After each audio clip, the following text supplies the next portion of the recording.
A few days, unfortunately. A time for reflection. Nations in mourning. Is football ready to play again, do you think?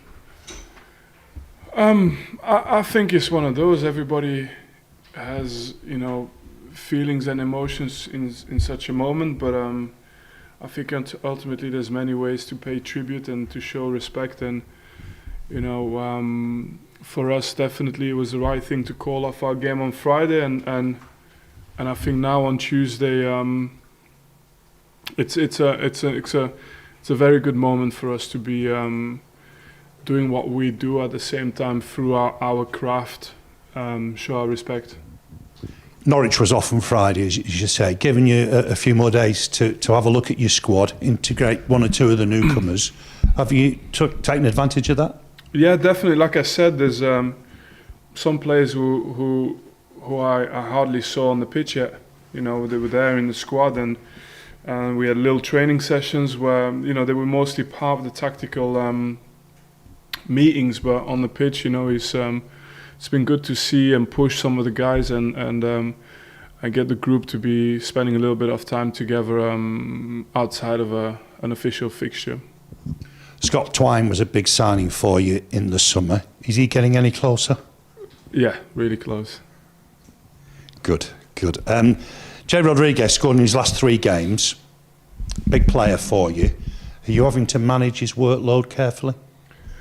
Yeah, I think J-Rod is part of a group of players that we will have to manage throughout the season, but a big part of it is a real professional that understands his body, and that helps as well. It's not like we're so we're dealing with an experienced professional player here who knows who knows how to manage himself, and that helps. Lancashire derby tomorrow night. You saw the atmosphere against Blackpool. Yeah, we had a discussion about the size of Lancashire, right? We did, yeah. Preston's definitely in Lancashire, yeah. So it is a Lancashire derby tomorrow night. You'll be looking forward to it.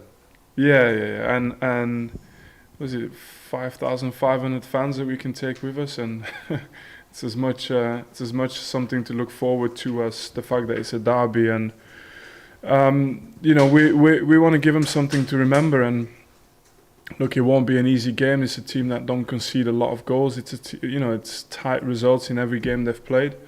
But we've prepared, I think, in the right way for this game. You mentioned that. A lot of goalless draws involving Preston. A 1-0 win and a 1-0 defeat. They've been very tight games. Have you adjusted your plans accordingly? No, usually what tends to happen in these games is that, the first goal can give a big shift to a type of game. If they score first, then it only gets harder. And if you score first, then something's got to change on their side as well. And so these kind of games are heavily influenced by, I think, who scores first. Thank you, Vincent. Good luck. Thank you. If indeed anybody scores. Yeah. Vincent, what have you made of Preston's record this season? Because for any level of football, it's quite astonishing to have so many clean sheets and so few goals scored. Yeah, look, I don't know. It's something I think for them to analyze. I think that, like everybody else, I can witness some really, really, strong parts of their game, and I can see as well where perhaps there's opportunities. But in general, I think it's a team who's well organized. There's some discipline. There's a good mixture between, some youth and legs and experience. And they seem to be in every single game they play, which is going to make it, of course, if not close, but a very, it's going to be a challenging game. So how do you go about adapting what you do, or do you just play, to coin the phrase, your normal game? Because looking from the outside, they seem to park the bus almost literally every game. Yeah, but teams do surprise you at times, so we'll see. It's a derby. Emotions play a part in derbies as well. I think this game for us is more. I could be like I think every other manager will tell you the same thing. I mean, if we start changing completely what we do, I think that'd be more at the advantage of the opponent than for us. But I think little things here and there you can tweak and adapt and try and see if you can give your team an edge. It's nothing more than that. But like I said, this game can be decided in so many ways, especially when the scores have been so tight in the past. How much do you think the derby element does come into it? You mentioned the Blackpool game, which was a thrilling 3-3 draw. If that had been a team from 200 miles away, do you think we would have seen the same game?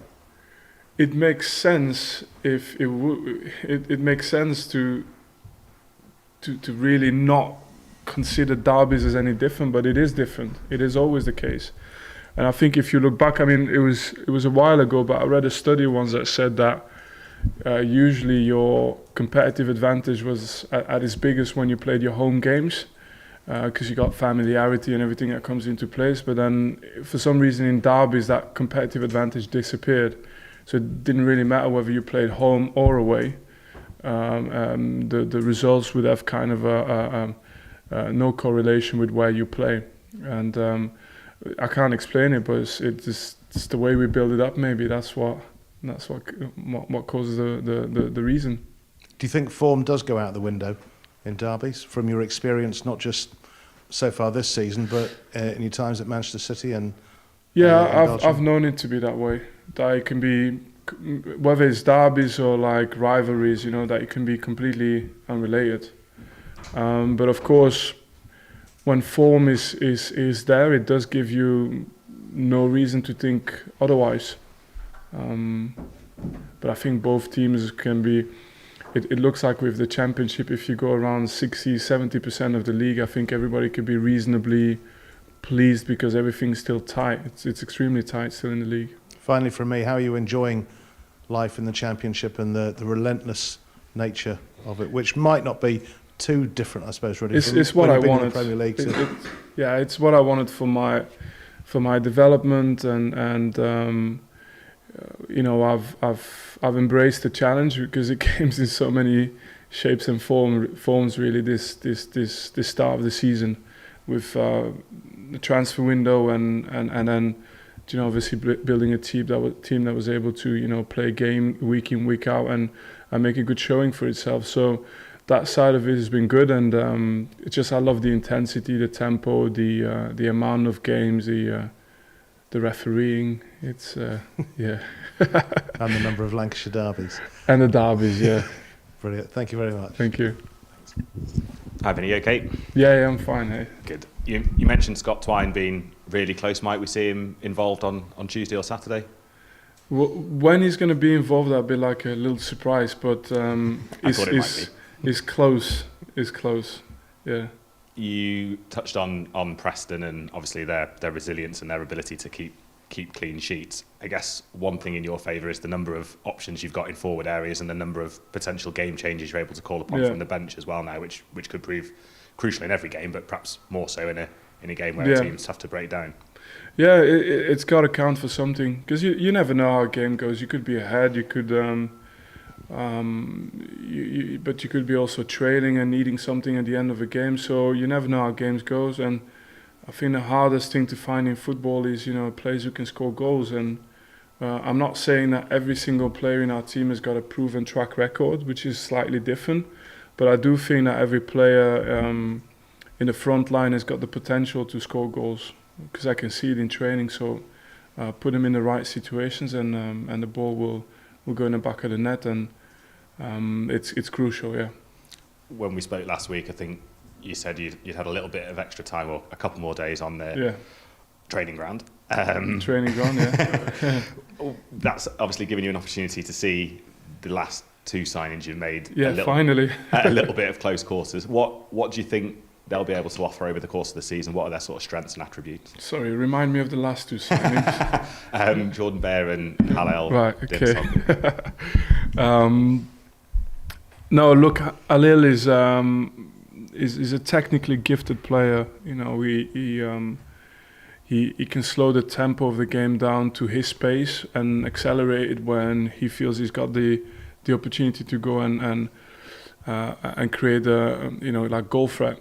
And that's it's a rare skill to have in tight spaces. But other than that, he's a player with some potential to improve still, and that's what we're banking on as well. And then on the other side, it's Jordan is pure, I think, work rate, intensity, also good on the ball,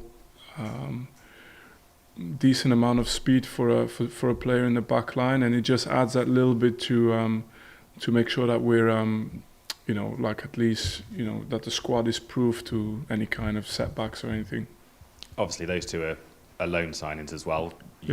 You've sort of hit the ground running in terms of Taylor and Nathan Teller and Ian Matson. How difficult is it when you're sort of looking to bring in loan players to make sure that they fit in well and that they work for both parties, I guess, the club and the parent club? I think with the championship, there's always like an upper ceiling to the players we can bring in. And when you open up the loan options, it just gives you a chance to bring in a player that you might not be able to afford. And they've helped us already. Of course, in an ideal scenario, the players you have are the players you can keep and trade and develop. But especially with relegation and everything, it was important to just have that little bit of injection from players like the ones you've mentioned. Yeah, and Nathan Teller sort of caught the eye in recent weeks in particular, just with, I guess he's a crowd pleaser, isn't he? He gets fans off their seats. How impressed have you been with him? And he seems like, I mean, I've not met him, but he seems like a lovely lad as well, a good character to have away from the pitch.